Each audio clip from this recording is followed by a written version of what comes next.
Joint replacement అనేది ప్రతి ఒక్కరికి అవసరమా? బేసిక్ దీనికి వచ్చేసి ప్రతి ఒక్కళ్ళకి మోకాలు మార్పిడి అనేది అవసరం పడదు.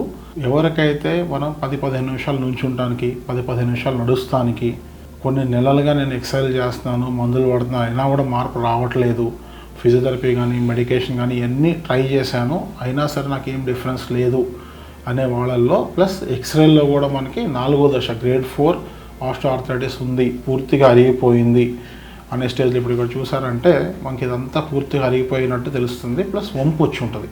వాళ్ళల్లో మాత్రమే మనం నీ రీప్లేస్మెంట్ అనేది చేస్తాం అనమాట. సో నీ రీప్లేస్మెంట్లో ఏం చేస్తాము, చాలామందికి ఏంటంటే మోచేపో మారుస్తారు, లేదంటే కింద బోన్ అంతా తీసేస్తారు అనేటట్టు ఉంటుంది. బట్ నీ రీప్లేస్మెంట్లో మనం చేసేది ఎక్కడైతే అరిగిపోయి ఉందో దాన్ని మాత్రమే తగిన అమౌంట్ ఎంతైతే అరిగి ఉందో అంత బోన్ని కట్ చేసి దాని చుట్టుపక్కల ఉన్న వంపు కారణమైన కండరాలని రిలీజ్ చేసుకొని దాన్ని బ్యాలెన్స్ చేసుకుంటా దానిపైన ఆర్టిఫిషియల్ ఇంప్లాంట్ అనేది పెడతాం. సేమ్ వే తొడ బొంకిలో కూడా ఒక క్యాప్ లాగా ఎక్కడైతే అరిగింది బోన్ మొత్తం తీసాం, పై భాగంలో ఉన్న గుజ్జు పదార్థం అంటే కార్టిలేజ్ అని అంటారు, దాది ఏదైతే అరిగిపోయి ఉంటుందో దాన్ని మనం కట్ చేసి అక్కడ క్యాప్ లాగా తొడిగి దాన్ని బ్యాలెన్స్ చేస్తాం అనమాట. అది చేసేది మోకాలు మార్పిడిలో.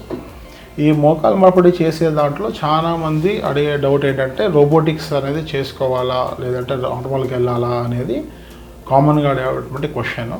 రోబోటిక్స్ అనేది డెఫినెట్గా అడ్వాంటేజెస్ అనేది ఉంది. సైన్స్ డెవలప్ అవుతున్నట్టల్లా మనకి బెటర్మెంట్ అనేది వస్తుంది. మనం చేస్తున్న విధానం, మనం చేస్తున్న బ్యాలెన్సింగ్ కానీ అనుకోండి, లేదా కోత కట్స్ ఆఫ్ ద బోన్ అనుకోండి, ఇవన్నీ ప్రిసైజ్గా ఉందా లేదా, ప్లస్ ప్రతి ఒక్కళ్ళ మోకాలు కానివ్వండి, ప్రతి ఒక్కళ్ళ అలైన్మెంట్ ఒకే రకంగా ఉండదండి. టెక్స్ట్ బుక్ ప్రకారంగా మనం ఆలోచించినప్పుడు ఇది 0 ఉండాలి, ఇది 1 డిగ్రీ ఉండాలి, లేకపోతే 8 డిగ్రీస్ ఉండాలి, 5 డిగ్రీస్ స్లోప్ ఉండాలి, ఇట్లాంటివన్నీ కొన్ని టెక్నికాలిటీస్ ఉంటాయి. కానీ ప్రతి ఒక్క మనిషిలో కూడా అది సేమ్ ఉండాలనేది, కొంతమందిలో 0 పెడతాం అనేది అది వాళ్ళకి నార్మల్ కాదు. మనం వాళ్ళకి 1 డిగ్రీ 2 డిగ్రీ వంపులో పెడతాం అనేది అది నార్మల్ వాళ్ళకి. ఇప్పుడు ప్రపంచం మొత్తం it is moving towards kinematic balance. Kinematic balancing అంటే మనం నడిచే క్రమంలో ఎంత డిగ్రీస్ ఆఫ్ యాంగిల్లో ఎంత వంపు ఉండి మనం ఎంత బ్యాలెన్స్ చేస్తే అది మంచిగా మోర్ న్యాచురల్గా కండరాల మీద ఎక్కువ స్ట్రెయిన్ అవ్వకుండా ఉంటుంది అనే దాన్ని అసెస్ చేసి దాన్ని చేయగలిగే ఏకైక విధానం ఏమైనా ఉంది అంటే అది రోబోటిక్స్ అనమాట. రోబోటిక్స్లో చాలామంది కోత తక్కువ, పెయిన్ తక్కువ ఇవన్నీ మాట్లాడతాం. Theoretically and technically to an extent pain తక్కువ అనేది మాట్లాడవచ్చు. But more than that you are giving more natural feeling. మనకి అవగాహన పరంగా మనకి ఎక్కువ ఇప్పుడు 0 డిగ్రీస్ అనే దగ్గర ఈ పేషెంట్లో కనుక 1 to 2 డిగ్రీస్ వంపు అవసరం ఉంది అన్న దగ్గర ఆ 1 to 2 డిగ్రీస్ ఇస్తాం వల్ల వాళ్ళకి ఆ న్యాచురల్ ఫీల్ ఉండటంతో బయోమెకానిక్స్ అనేది అంటే మజిల్స్ పనిచేస్తాం అనేది కొంచెం బెటర్గా ఫాస్టర్గా పనిచేసి రికవరీ అనేది కొంచెం ఫాస్ట్గా ఉంటుంది అనమాట. That is what we have seen in our practice. రెండోది, ఒకే పేషెంట్లో నేను రోబోటిక్ వర్సెస్ కన్వెన్షనల్ ట్రెడిషనల్ చేసిన దాంట్లో వీ కెన్ డిఫైన్ ఇది నాకు దీనివల్ల పెయిన్ తక్కువ ఉంది, లేదా దీనివల్ల పెయిన్ ఎక్కువ ఉంది అనేది.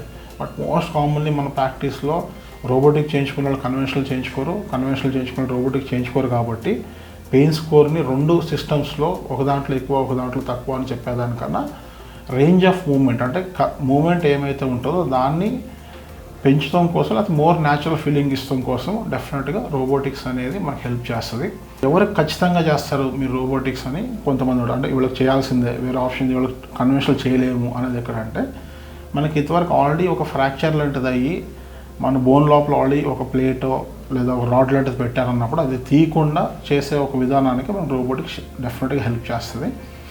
ఒక ఇంప్లాంట్ ప్రీవియస్లీ ఫ్రాక్చర్స్ అయిన దగ్గర ఏదైతే లోపల ఇంప్లాంట్స్ ఉంటాయో అట్లన్నీ తీయకుండా చేస్తానికి లేదు అని అంటే కొంతమందిలో గ్రాస్ డిఫార్మిటీస్ అంటే నార్మల్గా ఉండాల్సిన వంపు కన్నా చాలా ఎక్కువ వంపు ఉంది, లేదా చిన్న వయసులో మనకి ఫ్రాక్చర్ అయ్యి బోన్ అంతా తప్పు అతుక్కుపోయింది, దానివల్ల నార్మల్గా స్ట్రైట్గా ఉండాల్సిన కాలు వంపుగా మధ్య భాగంలో వంపు వచ్చి అట్లా అలైన్మెంట్ అనేది పూర్తిగా మారింది అన్న దగ్గర ఈ రోబోటిక్స్ కానీ నావిగేషన్ కానీ మనకి హెల్ప్ చేస్తుంది. వీళ్ళల్లో మనం ఖచ్చితంగా చేయాల్సింది అన్నట్టు ఉంటుంది. వేరే వాళ్ళలో it is given as a choice to the patient. Like, comment, and subscribe for more health updates.